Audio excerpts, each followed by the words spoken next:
Depuis plusieurs années, la question du franc CFA continue d'alimenter le débat sur la véritable indépendance économique des pays africains. Utilisée par 14 États d'Afrique de l'Ouest et d'Afrique centrale, cette monnaie, étroitement liée à l'euro, symbolise encore la dépendance structurelle de ces nations vis-à-vis de la France. Alors que le continent connaît un vaste mouvement en faveur du recouvrement de la souveraineté marqué par l'expulsion des troupes françaises, la suspension des activités de certaines ONG étrangères et l'interdiction de médias accusés de désinformation, l'ombre du franc CFA demeure. Ce système monétaire constitue, selon de nombreux économistes africains, le principal outil du contrôle néocolonial français. En effet, la France conserve un rôle central dans la gestion de cette devise, elle imprime le franc CFA et détient dans son trésor public près de 50% des réserves de change des pays d'Afrique centrale et jusqu'à 80% des réserves d'or des pays d'Afrique de l'Ouest. Ce mécanisme permet à Paris d'accéder à des ressources financières bon marché pour stabiliser sa propre économie, tout en limitant la souveraineté monétaire des pays africains.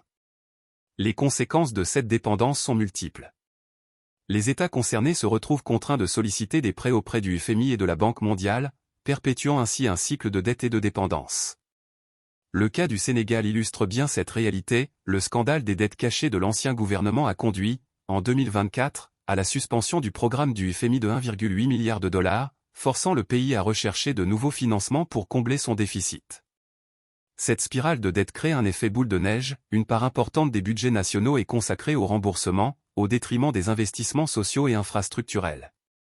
Les politiques d'austérité imposées entraînent la multiplication des taxes, la réduction des dépenses publiques et un ralentissement de la croissance. Ainsi, malgré leurs immenses réserves en or et en ressources naturelles, les nations africaines restent piégées dans une économie subordonnée, alimentant paradoxalement la stabilité financière de leur ancienne puissance coloniale. Pour briser ce cercle vicieux, de nombreux experts appellent à une réforme monétaire profonde, visant à créer une nouvelle monnaie régionale. Ce changement permettrait de favoriser le financement interne, la valorisation des ressources locales et la consolidation de l'indépendance économique du continent. Le débat sur le franc CFA n'est donc pas seulement économique, mais éminemment politique. Le refus de s'émanciper de ce système revient à prolonger la dépendance et à freiner le développement. À l'inverse, l'abandon du franc CFA représente un pas décisif vers la renaissance souveraine de l'Afrique. Par Esther Kofi. Source, Isilome.